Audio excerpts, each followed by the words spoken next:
dan merampas tempat suci kita serta merampas bangsa kita. Panik mereka, panik. Mahkamah agama dipanggil, kemudian imam kepala dipanggil, orang-orang Farisi dipanggil, orang-orang Yahudi sidang mendadak. Mereka rapat, kemudian konsili dadakan diadakan kemudian pada saat itu. Apa yang harus kita lakukan? Kalau kita biarkan Yesus begini terus, maka orang akan semakin percaya kepada dia. Semakin banyak yang percaya kepada dia, semakin kurang yang membayar upeti, semakin kurang yang membayar pajak. Dan kalau itu terjadi, maka bangsa Romawi akan datang merampas tempat suci kita dan juga merampas bangsa ini.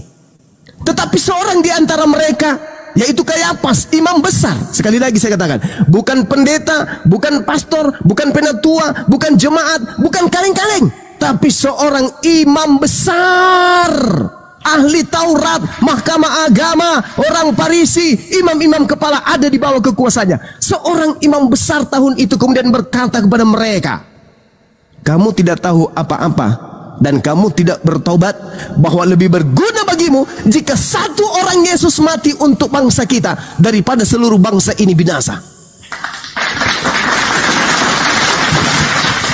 Jadi apakah ada nubuat seorang imam kepala bernama Kayafas? Apakah ada nubuat? Oh, sebagaimana sudah dibuatkan di dalam Yesaya 40, Yesaya 53, Yesaya 53, Yesaya 52, ada di Yesaya 9 nomor 6. Segala macam tetek bengek dari pendeta Yesus mati karena ada nubuatannya. Ini pembuktian, tidak ada nubuatan-nubuatan. Yesus harus mati demi politik, demi ekonomi. Tidak ada itu nubuatan, itu muncul dari gereja. Yesus mati kenapa? Sudah dibuatkan, ada di dalam sini. Nenek Lukiper, tidak ada itu nubuatan. Yang terjadi, seorang imam kepala, imam besar pada tahun itu, yang mengepalai mahkamah agama, yang mengepalai imam-imam kepala, yang mengepalai orang Farisi, yang mengepalai ahli Taurat, yang mengepalai orang Yahudi, bernubuat tahun itu juga. Apa katanya? Lebih baik satu orang Yesus mati daripada seluruh bangsa kita ini binasa. Hal itu dikatakannya bukan dari dirinya sendiri, tetapi sebagai imam besar pada tahun itu dia bernubuat. Jadi jangan ngemis-ngemis nubuat, jangan minta-minta nubuat di dalam Yesaya, kitabnya orang Yahudi. Jangan. Nubuat untuk Yesus sudah ada dari imam kepala. Dia imam kepala, imam besar yang telah bernubuat. Apa bunyi nubuatannya? Dengarkan. Yesus akan mati untuk bangsa itu, dan bukan hanya untuk bangsa itu saja, tetapi juga Yesus mati untuk mengumpulkan dan mempersatukan anak-anak Elohim yang bercerai-berai. Nubuat jatuh palu. Nubuat tahun itu, Yesus harus mati untuk menyelamatkan bangsa Israel. Bukan yang ada di tengah-tengah Yerusalem saja, tetapi bangsa Israel yang berpencar ke seluruh bumi yang telah bercerai-berai. Jadi tidak ada Yesus mati untuk Karisteng. Tidak ada Yesus mati untuk orang Medan, untuk orang Makassar, untuk orang Flores, untuk orang Kupang, orang untuk Toraja. Tidak ada. Nehi Murica Ketum Berjahe. Tak ada. Yesus mati hanya untuk bangsa Israel. Maka imamnya bernubuat, adalah lebih baik Yesus mati seorang diri daripada bangsa kita seluruhnya binasa. Apa yang terjadi? Baca nomor 53. Mulai dari hari itu mereka sepakat untuk membunuh Yesus. Ada nubuat pembunuhan untuk dosa waris? Ada nubuat untuk menyelamatkan orang Kristen? Nehi, tidak ada. Ndek nara, tidak ada itu. Mulai hari itu mereka sepakat membunuh Yesus. Apa yang terjadi kemudian? Baca nomor 54. Karena itu Yesus tidak lagi tampil di muka umum di antara orang-orang Yahudi. Yesus berangkat dari situ, sembunyi dia ke daerah dekat padang gurun di sebuah kota yang bernama Efraim, dan disitulah Yesus tinggal bersama-sama dengan murid-muridnya. Mana nubuatannya? Aku harus mati kau bunuh. Enggak ada. Memang kita harus mati. Ayo Yesus, iya paman, kau kan Tuhanku kan, yang sudah bernubuat di masa kamu belum turun jadi manusia. Ya, bagaimana sekarang Yesus? Kapan tanggalnya? Kapan harinya? Jam berapa? Kita pakai apa? Di mana dieksekusi kamu? Supaya dosa-dosa manusia di mana? Enggak ada. Yesus mengungsi sembunyi di sebuah kota yang bernama Efraim di padang gurun.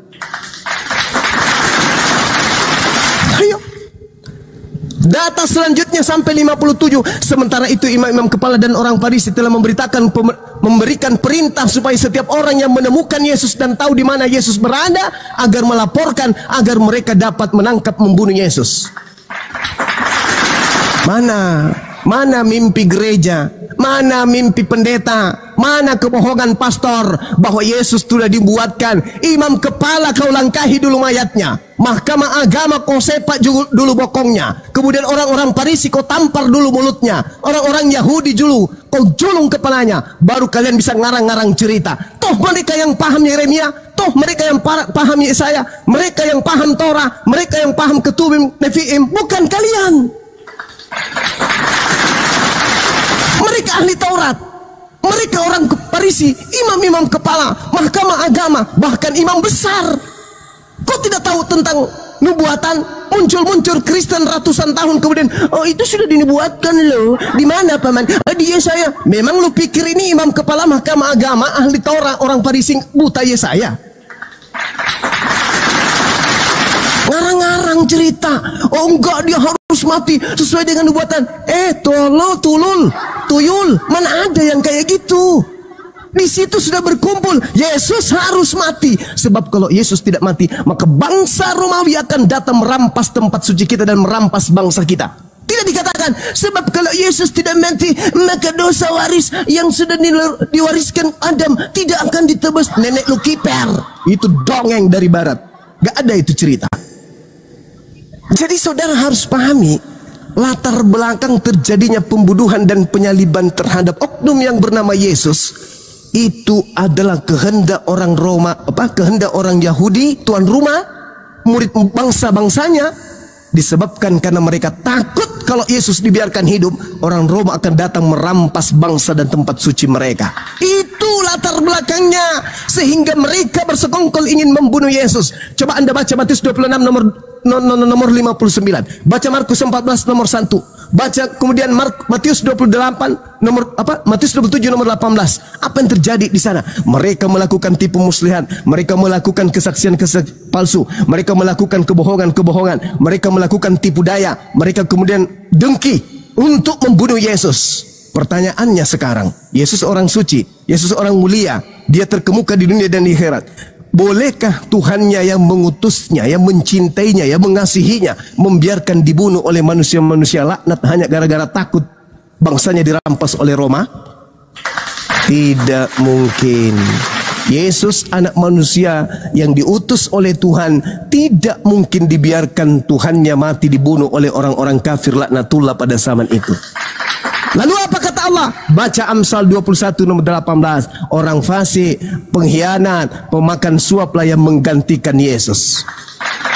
Yesusnya terangkat ke langit, yang disalib adalah penggantinya. Siapa yang merasuki Yudas? Baca Yohanes 6 nomor 70. Bukankah aku yang memilih engkau yang 12? Satu di antaramu adalah iblis. Yang digantung di pohon adalah iblis. Yang keluar dari kubur adalah iblis. Dan yang kau sembah adalah iblis. Makanya tragedi penyaliban adalah sesuatu yang menjadi senjata iblis, membuat seluruh anak keturunan Adam bersama dengan dirinya masuk ke dalam neraka. Apa buktinya? Baca Lukas 4 nomor 6 sampai nomor 13. Baca, saudara-saudara Kristen di bawah, baca. Saya ulang lagi, apa buktinya bahwa iblis berhasil mencobai kalian, berhasil membawa kalian ke neraka? Baca Lukas 4 nomor 6 sampai nomor 13. Apa yang terjadi di sana? Yesus yang kau sangka Tuhan itu, yang adalah nabi dan rasul, ketika dicobai oleh setan, dicobai oleh iblis, iblis tidak berhasil mencobainya, apalagi membunuhnya. Baca nomor 13-nya. Ketika iblis tidak berhasil mencobai Yesus, iblis mundur dari Yesus. Lalu apa? Lalu iblis menunggu waktu yang tepat. Maksudnya menunggu waktu yang tepat apa? Waktu yang tepat untuk menyesatkan banyak orang. Makanya di dalam Yohanes 12 nomor 31, Yesus mengatakan apa? Waktunya sekarang ini adalah waktu dunia dihakimi. Sebab iblis telah dilemparkan keluar. Keluar dari mana? Keluar dari kubur. Jadi ketika penyaliban terjadi, itulah cikal bakal mulanya dunia ini dihakimi. Kenapa? Iblis sudah menghasut semua manusia, semua raja-raja. Dan ingat, iblis datang kepada penguasa dunia. Raja-raja yang berkuasa pada saat itu dirasukinya supaya melalui tangan-tangan mereka seluruh anak keturunan Adam ikut menjadi pengikutnya, yaitu menyembah kepada makhluk yang keluar dari kubur. Setelah kalian kerasukan makhluk yang keluar dari kubur itu, untuk supaya kalian terasa benar, maka Anda mencomot-comot pernyataan-pernyataan Yesus. Itu loh buktinya dia Tuhan. Dia mengatakan akulah kebangkitan, akulah hidup, barang siapa percaya kepada aku, bla bla bla bla bla dan seterusnya. Siapa yang merasuki Anda untuk mengatakan itu? Iblis yang keluar dari kubur itu. Ingat, Matius 24 nomor 4 nomor 5. Waspadalah kepada penyesat yang datang kepadamu dan memakai nama Yesus dan berkata akulah Kristus. Dia akan menyesatkan banyak orang. Jadi penyesatnya, iblisnya datang mengaku Yesus dan berkata akulah Kristus. Ingat, pengakuan Yesus, Yohanes 1 nomor 51. Apa kata Yesus? Langit terbelah, malaikat naik turun untuk datang kepada aku yang adalah anak manusia. Itu mulut Yesus sendiri berkata, aku yang adalah anak manusia, kata Yesus. Tetapi Paulus mengatakan apa dalam Galatia 1 nomor 11 nomor 12? Aku menerima Injil bukan dari manusia, tetapi dari Yesus Kristus. Aku menerima Injil bukan dari manusia, tetapi dari Kristus. Kata Yesus, apabila ada orang berkata bertemu dengan Kristus, Mesias, di padang gurun, di dalam bilik, jangan kau percaya. Makanya di dalam Galatia 1 nomor 15 nomor 16, Paulus berkata, aku diutus kepada orang-orang non-Yahudi.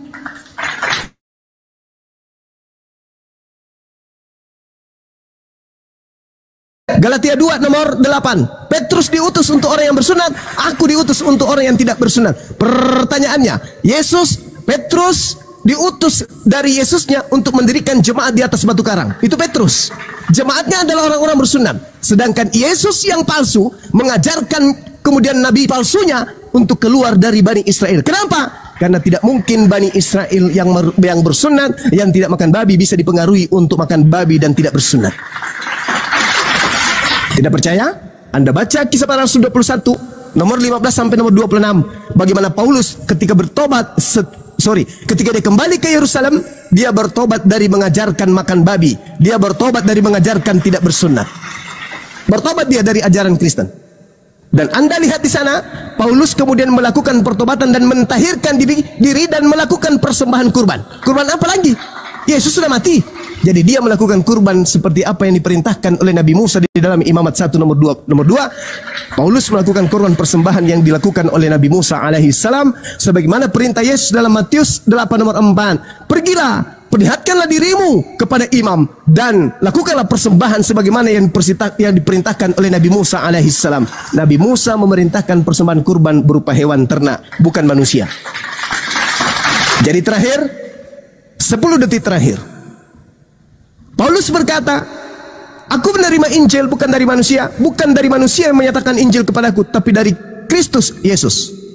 Jadi Paulus mengatakan Yesus datang kepadanya bukan dalam bentuk manusia. Bukan manusia yang datang kepada Paulus. 2 Yohanes 1 nomor 7. Siapakah penyesat itu? Bukankah dia yang pergi ke seluruh dunia yang tidak mengaku Yesus datang sebagai manusia? Itulah antikristusnya, itulah dajjalnya, itulah iblisnya. Itulah penyesatnya. Sekali lagi, 2 Yohanes 1 nomor 7. Siapakah penyesat itu? Siapakah planos itu? Pembohong, penipu, iblis, planos dalam bahasa Yunani. Siapakah dia? Dia adalah yang pergi ke seluruh dunia yang tidak mengaku Yesus datang sebagai manusia. Panggil Paulus. Paulus, kamu ke sini. Duduk. Aku mau tanya samamu. Yesus datang kepadamu sebagai manusia atau bukan? Bukan. Siapakah penyesat itu? Bukankah dia yang pergi ke seluruh dunia yang tidak mengaku Yesus datang sebagai manusia? Itulah penyesatnya dan itulah antikristusnya. Tanya kepada Paulus. Wahai Paulus, siapa yang datang kepadamu? Yesus, manusia? Bukan. Jelas toh? Jelas bukan? Jelas sekali. Oleh karena itu saudara, silakan. Kalau Anda ingin percaya kepada Yesus, satu-satunya jalan adalah La ilaha illallah Muhammadar Rasulullah. Tinggalkan ajaran penyembahan kepada setan yang mengaku Yesus yang keluar dari kubur. Demikian. Mohon izin para guru, silakan. Masya Allah. Alhamdulillah. Bentar Bang Alfi sapa dulu ketua umum nih, baru masuk. Assalamualaikum Ustaz Alif. Waalaikumsalam warahmatullahi wabarakatuh. Oke, kita kasih space dulu ya Ustaz ya ke Bang Al-KTP-nya, dia mau menanggapi Ustaz. Ya, baik. Terima kasih Bang Juma. Saya sampaikan aja nih kata-kata teman saya. Mereka jujur, memang kami jujur ada karisma ya, karisma tersendiri dari Bang Juma. Tapi yang mereka pertanyakan kenapa diblokir kayak Pak Bom. Mohon maaf aja, saya cuma menyampaikan Pak Bom siapa lagi diblokir, Edi sama siapa tadi ya? CP. Biar. Kata mereka kenapa diblok? Saya hanya menyampaikan, bukan saya mau ini, cuma mengatakan. Oke, kalau dari Bang Juma sendiri kita akui memang maksudnya mereka penasaran, pengen dengar kalau debat Bang Juma itu karena banyak yang nonton. Makasih. Satu, saudara, saya percaya kepada Yesus sebelum saya masuk sebagai seorang apologet. Yesus berkata, apabila ada orang berkata kepadamu Yesus ada di sini, Yesus ada di sana, jangan kau percaya. Nama-nama yang kau sebutkan tadi itu adalah nama-nama yang mengajarkan Yesus itu Tuhan. Kata Yesus, jangan kau percaya. Orang-orang yang pernah mimpi bertemu Yesus, Bombo bersaksi bertemu Yesus, CP bersaksi bertemu Yesus, Edis bersaksi bertemu Yesus. Apa kata Yesus? Jangan kau percaya. Sebab sama seperti cahaya bersinar dari timur ke barat, demikianlah kelak nanti kedatanganku yang kedua. Jadi kalau ada orang berkata ada Yesus di sini, ada Yesus, jangan kau percaya. Itu yang pertama. Yang kedua, wallahi demi Allah, saya tidak selamat dunia dan akhirat kalau saya pernah memblokir orang-orang yang kau sebutkan namanya tadi. Mereka adalah pembohong, mereka adalah penipu, mereka adalah penyesat. Saya tidak tahu nomor kontaknya Edis, saya tidak tahu nomor kontaknya si CP, dan yang saya tahu hanya Pak Bom. Pak Bom justru dulu dia yang blokir saya. Dia yang blokir saya dulu. Setelah dia tahu ternyata main PK dengan Bang Suma itu bermandikan koin, barulah blokir nomor saya itu dibuka sama si Bom, si manusia licik, badan besar otak kecil itu. Begitu saudara. Kemudian yang ketiga, Al-Quran saya mengatakan di dalam surah An-Nisa ayat 140. Apa kata Al-Quran saya? Wa qad nazzala 'alaikum fil kitab an idza sami'tum ayatillah yukfaru biha wa yustahza'u biha fala ta'udu ma'ahum hatta yakhudu fi haditsin ghairi. Apa kata Al-Quran? Dan sungguh Allah telah menurunkan ketentuan bagimu wahai umat Islam di dalam kitab Al-Quran, bahwa apabila kamu mendengarkan ayat-ayat Allah diingkari dan diperolok-olokkan oleh orang-orang kafir, maka janganlah kamu duduk bersama dengan mereka sebelum mereka memasuki pembicaraan yang lain. Karena itu, kalau tetap duduk dengan mereka, kata Allah, tentulah kamu serupa dengan mereka, tentulah kamu juga kafir. Saya tidak mau dicap oleh Tuhanku sebagai orang kafir, makanya saya tidak mau duduk bersama penghujat penista yang suka mengolok-olok Al-Quran. Saudara, siapa Bom, siapa Edis, siapa si CP? Pakar Quran. Dia ngerti bahasa Arab, dia ngerti ilmu nahu. Jangankan dia, alam semesta bumi kita ini tidak bisa menemukan kesalahan Al-Quran. Kamu susun profesor, kamu susun orang yang punya titel, tidak akan pernah bisa kemudian menemukan kesalahan Al-Quran. Kamu tanya, kamu lihat Edis, apakah Al-Quran yang dia bahas? Tidak, hanya terjemahan. Kalau mau meruntuhkan kemudian ilmu Islam, kalian belum lahir Islam sudah runtuh. Bagaimana orang Arab, ahli syair, ahli bahasa Arab, bisa mereka melumpuhkan Al-Quran? Tidak, justru mereka tunduk setunduk-tunduknya sejazirah Arab menjadi pengikut baginda Rasulullah Muhammad SAW.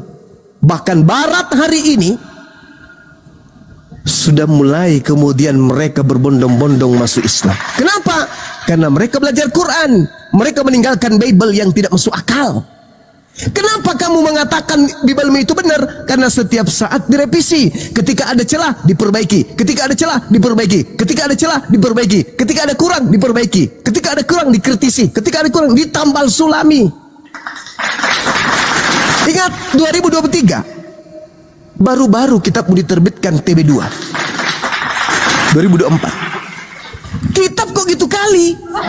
Firman Tuhan kok dibuat kayak ondel-ondel. Setiap saat bisa dikoreksi, setiap saat bisa dirubah. Apa itu namanya? Dari situ aja sudah ketahuan bahwa kitabmu keteteran, tidak bisa mengikuti perkembangan zaman. Itu bukti bahwa kitab saudara bukan firman Tuhan, tapi perkataan wartawan manusia biasa yang ketika kemudian sudah tidak selaras dengan kehidupan manusia, dirubah lagi, direvisi lagi, dirubah lagi, direvisi lagi. Hanya orang stupid, bodoh dan bahlul yang mau percaya buku seperti itu. Al-Quran, kapan direvisi Al-Quran? Ada 1400 tahun silam Al-Quran seorang diri Nabi Muhammad, seorang diri Nabi Muhammad SAW meneguhkan hukum Al-Quran. Sampai hari ini tidak ada sedikit pun dunia yang bisa menundukkan itu. Dunia mana yang bisa menundukkan Al-Quran? Tidak ada. Amerika sebenci-bencinya Al-Quran, bisa dia menundukkan Al-Quan? Tidak bisa. Al-Quran masuk ke Amerika tetap menggunakan original teks. Mereka tidak ada daya dan kekuatan menghilangkan kemudian original teksnya. Kami, bangsa Arab, di negara kami ada Islam minoritas, tolong masukkan Al-Quran kepada mereka, tapi terjemahannya aja ya. Tidak ada. Kata Tuhanku, inna nahnu nazzalna dzikra wa inna lahu lahafizun. Aku yang mewahyukan Al-Quran, aku yang menjaganya. Tidak ada kekuatan di atas muka bumi ini. Begitu kemudian orang barat ingin menghancurkan pengikut Al-Quran, ingin menjadikan kemudian pengikut Nabi Muhammad tempatnya, kotanya, negaranya, bangsanya seperti neraka, Allah membalikkan perkataannya, kotanya yang jadi neraka. Ayo. Jadi kamu katakan saya blokir. Wallahi, saya tidak pernah memblokir manusia-manusia kucluk seperti itu. Anda orang baru di TikTok. Si CP itu pernah kutunggu semalam-malaman. Sudah kita janjian, mari kita diskusi, janjian. Apa yang terjadi? Dia tidak datang dengan kebohongan yang bersangat-sangat dusta. Saya berapa kali naik ke komalnya, berulang-ulang naik ke komalnya. Apa yang terjadi? Di mute permanen, di mute permanen, di mute permanen. Itulah yang terjadi ketika saya ke sana. Itu yang terjadi. Dan saya juga sudah menyampaikan dari dulu, saya sampaikan, si CP, Kiamat, Edis, kalau mau berdiskusi ilmiah, kalau mau menunjukkan kebenaran hakiki, bukan cuma modal keluar-keluar, bukan hanya modal internet, bukan hanya modal copy paste. Mari kita ketemu, kita offline. Bertemu dengan Bang Suma, bawa semua kitabmu, bawa semua tafsir-tafsir yang kau punya, yang katanya kau ahli, bawa, kau bertemu dengan saya di mana Anda mau. Kemarin saya ditantang sama RK, roh kematian, katanya mari kita ke Filipina, atau kita katanya main tandang, habis ke Kupang, saya ke Makassar. Saya bilang no, jangan ke Filipina, jangan ke Makassar, saya datang ke rumahmu, di atas kelambumu saya datang. Apa yang terjadi? Tenggelam sampai hari ini, belum bangkit-bangkit. Ketakutan, minum sendiri kencingnya, dijilat sendiri ludahnya. Ada saya pernah takut berdiskusi dengan mereka? Nggak ada. Belum lahir Kristen yang mampu mengalahkan saya berdiskusi. Belum lahir. Belum ada Kristen yang mampu mengalahkan saya berdiskusi. Belum ada. Kenapa tidak ada yang mampu mengalahkan saya? Karena saya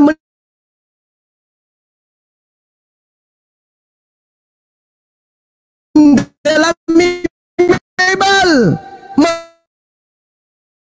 Mereka tidak mendalami Bible.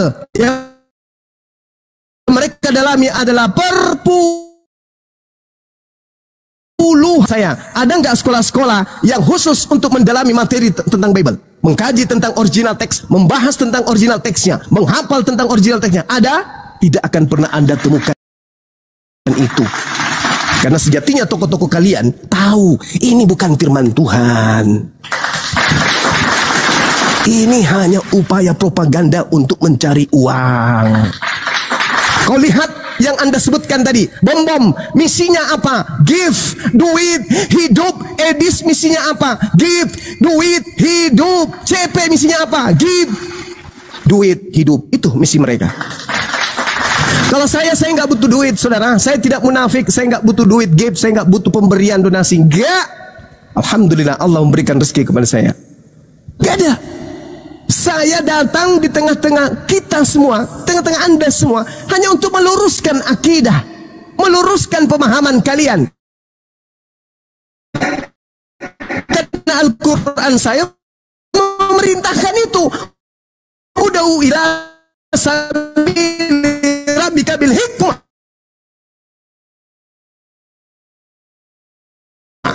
Perintahkan seru manusia, ajak manusia. Innalladzina amanu yuqatiluna fi sabilillah. Perangilah saudara-saudaranya setan. Siapa saudara setan? Siapa yang beriman kepada apa yang setan hadiahkan di atas tiang salib. Siapa yang menerima itu? Kalian harus diperangi. Tapi bukan dengan kekerasan, bukan dengan senjata, diperangi dengan logika, diperangi dengan akal, pakai ilmu. Kita cerdaskan. Bagaimana mungkin Anda bisa menyembah manusia yang keluar dari liang kubur? Pencipta langit dan bumi enggak seperti itu. Yesaya 6 nomor 15. Tuhan maha tinggi, maha suci. Bagaimana mungkin dikatakan maha suci? Dia datang menjadi mayat, menjadi bayi, orok, pipis di celana sendiri. Tidak mungkin, itu mustahil. Tetapi ini bukan mengatakan bahwasanya Anda harus menjadi Islam. Enggak. Islam tidak mengajarkan itu. Islam hanya mengatakan seru mereka. Ketika mereka ingin mendengarkan, silakan dia dengarkan. Ketika mereka ingin mengingkari, silakan dia mengingkari. Tidak ada paksaan. La ikraha fid din. Anda mau masuk Islam hari ini, besok masuk Kristen lagi, besoknya masuk Islam lagi, Kristen lagi, Islam lagi, Kristen lagi, sampai Anda masuk di kubur. La ikraha fid din. Silakan. Tidak ada paksaan. Tapi ingat, jangan pernah Anda punya niatan untuk menyerang Islam. Karena Islam itu agama jihad. Jangankan ente-ente pade yang kepalanya kecil hanya besar perut karena makan babi, Belanda saja yang lengkap senjata umat Islam bisa usir dari sini. Itu. Jangan Anda pernah bermimpi. Jangan pernah bermimpi. Ya, kita harus perangi. No, kami tidak akan pernah memberikan langkah belakang. Kita akan selalu berhadapan. Islam itu agama jihad. Kenapa Indonesia disegani oleh bangsa asing?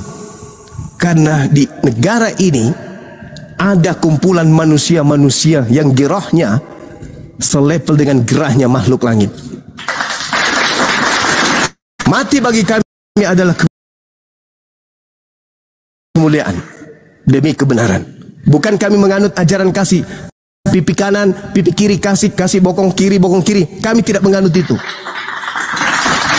Nah, jadi kalau Anda mengatakan jangan diblokir, jangan begini, saya tantang mereka 1 lawan 1000 offline tanpa internet. Baru kita lihat siapa yang paham kebenaran. Allahu Akbar. Itu baru laki-laki. Kalau mereka itu encong semuanya. Oke, saya kira begitu. Silakan. Bohong itu, saudara. Demi Allah, saya tidak pernah blokir mereka. Edis saya tidak tahu nomornya, si CP saya tidak tahu nomornya. Kalau Pak Bom-Bom, justru dia, wallahi Pak Bom-Bom itu yang berapa kali memblokir nomor saya. Semua orang tahu Pak Bom-Bom itu paling takut berhadapan dengan saya. Kenapa belakangan dia berani? Karena dia sudah merasakan ternyata berdiskusi dengan Bang Suma melahirkan pembeli beras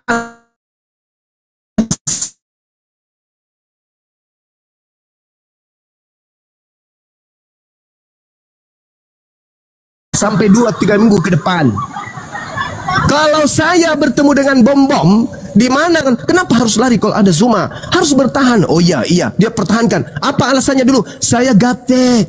Saya tidak bisa, saya nggak tahu. Saya nggak tahu internet. Saya nggak bisa, nanti saya dilaporkan. Saya nggak bisa bikin akun lagi. Saya cuma bisa di YouTube, nggak bisa di TikTok. Itu bahasa dia. Tapi ketika saya naik, dia nggak bisa lari. Takut, malu. Dia lihat beterbangan ikan hiu, kemudian motor, mobil, pesawat, apalagi ular naga, apalagi singa, kucing, meong, balau, tikus, lengkap semua.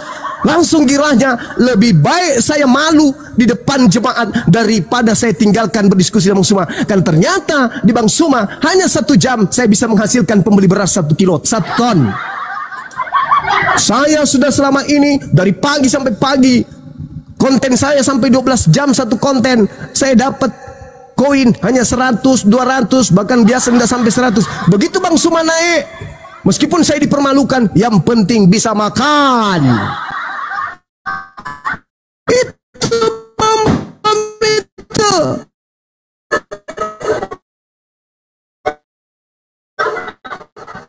Itu bom. Jelas itu kalau si CP dia itu sudah malu, permalukan, karena sudah dia tantang saya tunggu berjam-jam tidak nongol-nongol saya, karena dia selalu lihat di data-data internet. Itu dia. Kenapa dia tidak mau kemudian offline? Kalau dia hebat, offline dong. Seperti Bang Suma dong, offline. Oh, kamu kan pakai masker, silakan kau pakai helm. Helmnya kau balik ke belakang. Yang penting kau ketemu offline dengan saya. Saya tidak butuh mukamu, saya butuh isi kepalamu.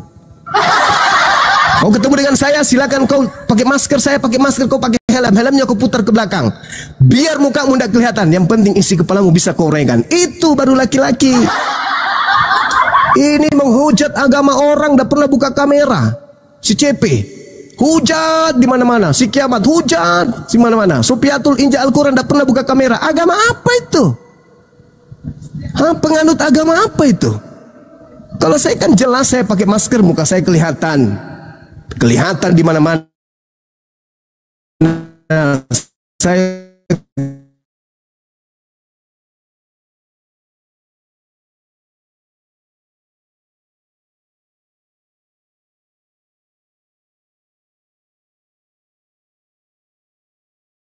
sampaikan kepada penggawa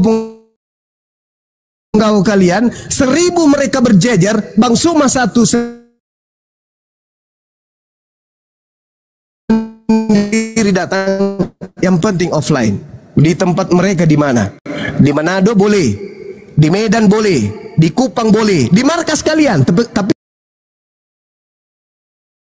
sampai ada kisru, karena jangan sampai agak negara kita ini kacau gara-gara ini. Justru karena kita tidak bisa kemudian berdebat dengan baik, tergantung kalian. Kalau kalian datang menghujat, habisin kalian.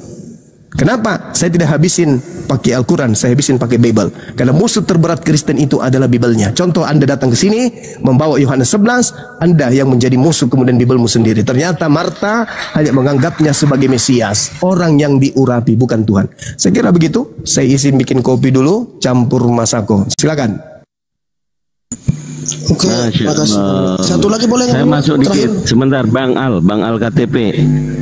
Ya. Kan tadi menyampaikan bahwa mereka itu memframing kita takut. Ada syaratnya buat kita takut itu. Mereka on cam makan beling, baru kami takut tuh. Ya, sampaikan ke mereka open cam makan beling, baru kami takut. Ya, gitu aja sih, Bang Al. Jadi nggak ada kata takut. Apa? Ya udah. Apalagi Bang KTP, ada Pak? Apalagi? Satu aja terakhir Bang Iba. Kalau kita, apakah terjemahan Al-Quran itu sesuai dengan teks asli? Dan yang kedua, siapa yang menerjemahkan ayat bahasa Indonesianya gitu. Terima kasih. Iya, baik. Terjemahan Al-Quran itu bukan Al-Quran. Itu dulu. Bahasa Tuhan itu bukan bahasa manusia. Oke? Jadi ketika berbicara mengenai terjemahan, terjemahan itu adalah upaya manusia kemudian untuk memahami isi Al-Quran. Nah, yang menerjemahkan Al-Quran itu banyak. Ya, Kementerian Agama, mereka para ahli terjemah, mereka yang bisa kemudian menguasai 15 ilmu minimal, ilmu dasar Quran. Itu. Dan kalaupun ada yang keliru terjemahannya, apakah merusak Al-Quran? Tidak. Kan Al-Quran tetap ada. Jadi sekali lagi saya katakan, Al-Quran itu adalah kalamullah, kalam Allah, firman Allah. Terjemahan adalah perkataan manusia. Beda. Perkataan manusia dan perkataan Tuhan itu berbeda. Perkataan Tuhannya adalah yang diterima oleh sang Nabi dari Tuhan melalui Roh Kudus. Itulah firman Tuhan. Terjemahannya itu bukan firman Tuhan lagi. Itu adalah upaya manusia untuk menerjemahkan isi Al-Quran, isi kitab, isi firman Tuhan. Bagaimana dengan kitab saudara? Itu terjemahan bukan? Nah itu bukan firman Tuhan itu. Karena itu adalah perkataan manusia yang mereka terjemahkan dari aslinya. Aslinya pun bukan firman Tuhan, karena penulis-penulis Bible bukan dari murid Yesus. Nah, jadi kalau berbicara mengenai terjemahan Al-Quran, contoh misalnya kita ambil di dalam Al-Quran surah Al-Baqarah misalnya, salah satu contohnya taruhlah ini Al-Baqarah ayat 255. Ketika kita mengambil ayat ini, terjemahannya tidak akan itu diganti, dipakai, tetapi tidak merubah dan tidak menghapus original teks. Yang berganti adalah terjemahan, karena terjemahan adalah bahasa manusia. Contoh, saya ambil ayat yang tadi di dalam Al-Quran surah Al-Baqarah. Allah, terjemahannya Allah. La, terjemahannya tidak. Ilaha, Tuhan, sembahan. Illa, kecuali atau melainkan. Huwa, dia. Al-Hayyu, yang maha hidup. Al-Qayyum, yang terus menerus mengurus. La ta'khuzu, la tidak, ta'khuzu, menimpahnya. Apa itu? Sina, ngantuk.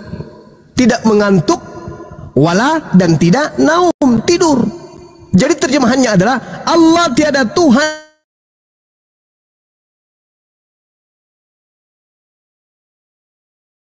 selain Dia yang maha hidup, yang terus menerus mengurus makhluknya, tidak mengantuk dan tidak tidur. Nah sekarang kalau dibandingkan dengan kitab saudara, contoh saya ambil satu, Filipi 1:18. Tetapi tidak mengapa, sebab bagaimanapun juga ini, dari mana kita tahu bahwa seperti ini artinya? Apa yang menjadi rujukan kita? Mana aslinya? Mana aslinya? Apa yang menjadi rujukan kita? Ini aslinya mana? 50 tahun ke depan bisa ini menjadi cendol. 100 tahun ke depan yang tadinya cendol bisa menjadi batu merah. Kenapa? Tidak ada aslinya, Cak Ayu. Kalau Al-Quran mau dilarikan kemana? Berubah misalnya bahasa Indonesia, mengalami perubahan makna, pergeseran kata. Tetapi kata Allah, la ilaha illa huwal hayyul qayyum, tidak berubah, tidak hilang. Maka tetap saja kemudian Al-Quran tidak pernah tersentuh oleh perubahan sedikit pun. Terjemahan boleh berubah karena pergeseran makna dan bahasa Indonesia, tetapi bahasa Tuhannya tetap saja tinggal, tidak akan pernah tergantikan. Itu baru kitabullah. Siapa yang menerjemahkan ini? Mereka yang punya ilmu, mereka para ulama, mereka para guru yang punya kemudian ijazah untuk mengajarkan Al-Quran. Nah, sanad Al-Quran itu diajarkan dengan ijazah-ijazah. Orang yang punya ijazah, ijazah ardan wasima'an, ijazah ardan faqad, ijazah sima'an faqad, ijazah bil altibar, dan seterusnya. Mereka yang punya ilmu ini adalah yang punya kewajiban untuk menerjemahkan Al-Quranul Karim. Jadi bukan orang sembarangan. Dibuka WA Gurunda, penting. Oke, silakan. Izin Gurunda, mohon maaf. Lanjut Gurunda, buka WA Gurunda. Iya. Itu udah dijawab bro Al KTP. Ya baik, terima kasih Bang. Saya izin turun ya. Udah. Ya dulu, jangan turun dulu. Saya mau perjelas dulu Bang. Mau balik yang lain. Bang Al jangan turun dulu. Ada. Saya udah selesai Bang Andi, saya bikin kopi dulu ya, dilanjutkan dulu. Ada permintaan dari netizen mumpung malam ini Anda di sini gitu ya.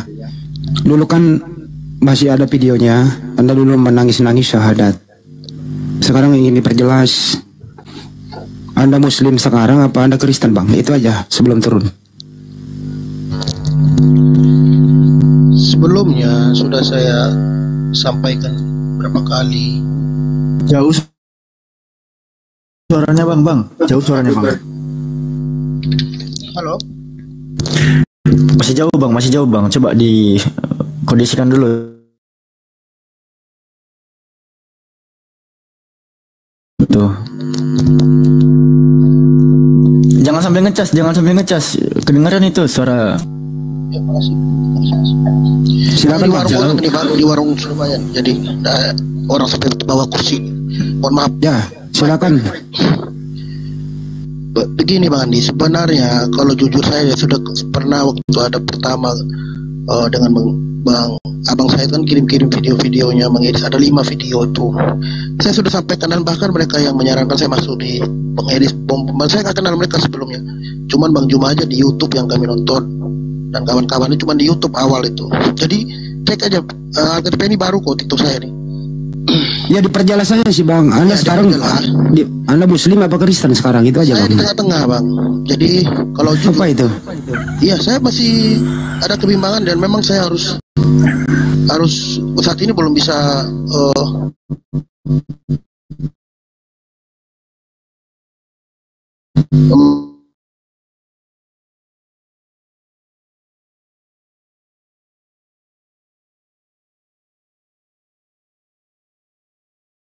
karena masih Udah lu Kristen aja ribet amat sih lu, punya hidup lu. Udah lu kalau saya sono ku sedis lu, ngetek di sedis lu. terserah. Pokoknya intinya saya berterima kasih kepada Cuma saya bertanya aja, Anda Muslim. Saya yakin yang bisa. Cuma saya bertanya Anda Muslim Kristen, tapi Anda jawabannya di tengah-tengah. Ya gimana itu? Ya, Allah Subhanahu wa ta'ala menjelaskan di dalam Al-Quranul Karim. A'udzubillahi minasyaitonirrajim. Innal ladzina amanu summa kafaru summa amanu summa kafaru summa isdadu kufra lam yakunillah yaghfira lahum wala liyahdiyahum sabila.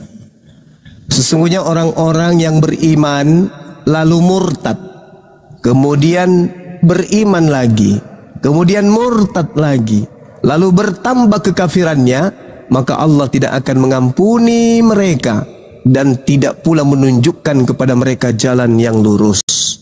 Cukup bagi kita sudah memberikan jalan. Tapi kalau dia kufur kembali, kafir kembali, la ikraha fiddin. Toh Islam sudah mendudukkan perkara itu berdasarkan kitabullah Al-Quranul Karim.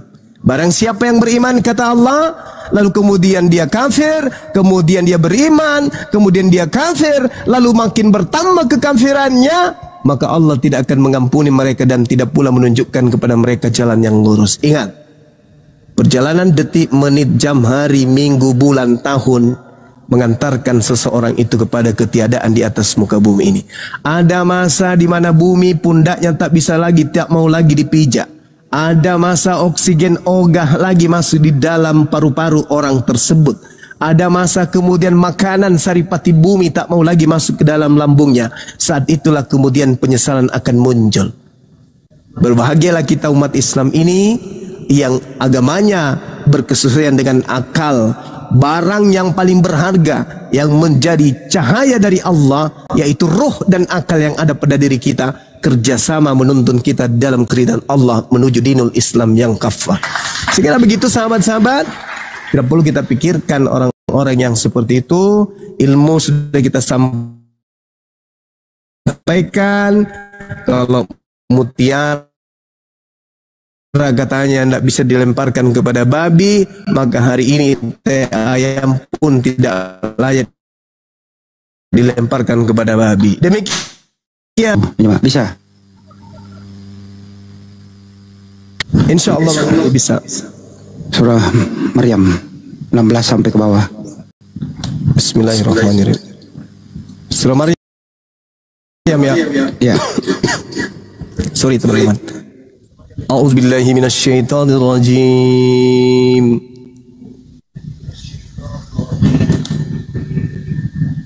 Bismillahirrahmanirrahim. Wazkur fil kitabi Maryam izin tabatat min ahliha makanan syarqiyya fattakhazat min dunihim hijaba فأرسلنا إليها روحنا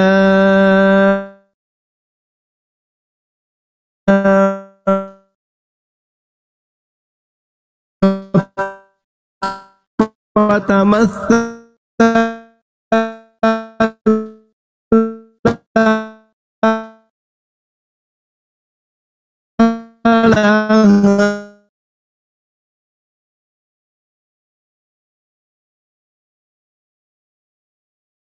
بشرا كنا زكيا قالت أنى يكون لي غلام ولم يمسسني بشر ولم أك بغيا قال كذلك قال ربك هو علي هين ولنجعله آية للناس ورحمة منا وكان أمرا مقضيا فحملته فانتبذت به مكانا قصيا فأجاءها المخاض إلى جذع النخلة قالت يا ليتني مت قبل هذا وكنت نسيا منسيا فناداها من تحتها ألا تحزني قد جعل ربك تحتك سريا وهزي إليك بجزء النخلة تساقط عليك رطبا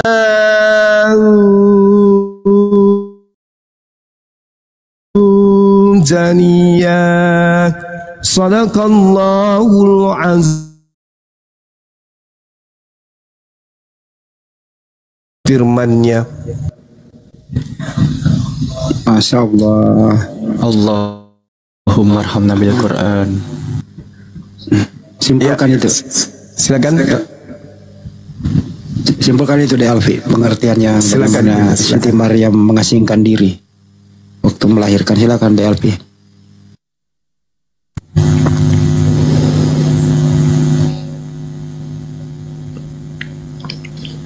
Baik, dengan menyebut nama Allah yang Maha Pengasih lagi Maha Penyayang. Surah Maryam ayat ke-16.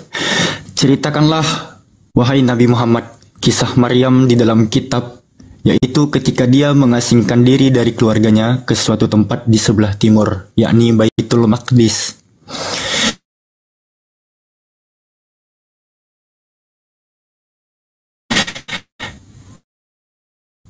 Dia memasang tabir yang melindunginya dari mereka. Lalu kami malaikat Jibril alaihissalam, aku berlindung kepada Tuhan yang Maha Pengasih darimu untuk berbuat jahat padaku jikalau kamu seorang yang bertakwa. Jibril berkata, sesungguhnya aku hanyalah utusan Tuhanmu untuk memberikan anugerah seorang anak laki-laki yang suci padamu.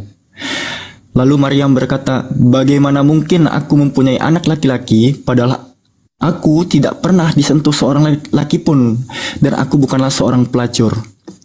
Lalu Jibril menjawab, demikianlah Rabbmu berfirman, hal itu sangat mudah bagiku, dan agar kami menjadikannya sebagai tanda kebesaran bagi manusia dan rahmat dari kami, hal itu adalah suatu urusan yang sudah diputuskan. Maka Maryam mengandung, lalu mengasingkan diri bersamanya ke tempat yang jauh.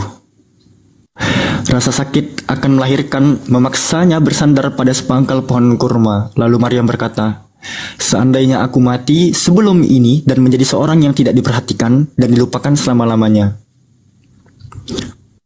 Lalu Jibril berseru kepadanya dari tempat yang rendah, janganlah engkau bersedih, sungguh Tuhanmu telah menjadikan anak sungai di bawahmu.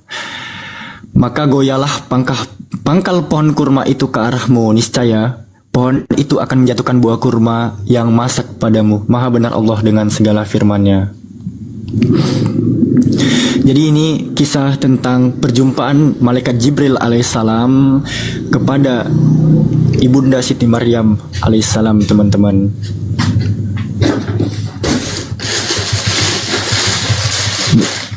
Ya, itu dan. Masya Allah, alangkah mulianya ya Siti Maryam melahirkan seorang anak, Nabi Isa alaihissalam. Tapi di sebelah itu ada yang menyamakan, no way. Jangan sampai Anda sama-samakan dengan apa yang Anda tuhankan yang terkutuk di tiang salib. Jangan disamakan. Jauh gitu loh, bagaikan bumi dan langit. Ingat itu orang sebelah sana. Jangan disamakan. Jangan pakai lagi nama Nabi Isa alaihissalam di terjemahan Bible-mu. Itu namanya menista. Nabinya umat Islam. Itu dari saya. Terima kasih Bang Juma dan De Alfi. Masya Allah. Takbir. Allahu Akbar. Allahu Akbar. Ya, barangkali Pak Ketua Umum, izin monitor Pak Ketua Umum, ada yang ingin ditambahi? Pak Ketua Umum. Ustaz Alif. Wah, Ustaz Alif tidak monitor, teman-teman. Atau Kang Dito? Kang Dito. Yang jelas ya Kang Dito ya. Ya, Siti Maryam itu melahirkan di tempat yang tidak jorok. Berbeda dengan di sebelah. Betul ya Kang Dito? Betul, Masya Allah. Jadi memang berbanding kebalik dengan yang di sebelah. Yang di sebelah itu dikatakan katanya di palungan, tapi tidak ada palungannya. Kemudian diajaknya tempat untuk nyari penginapan, tapi di kota mana, apakah waktu itu sudah ada penginapan. Tapi faktanya di Bethlehem sana, kalau melihat dari fakta historis, itu di goa.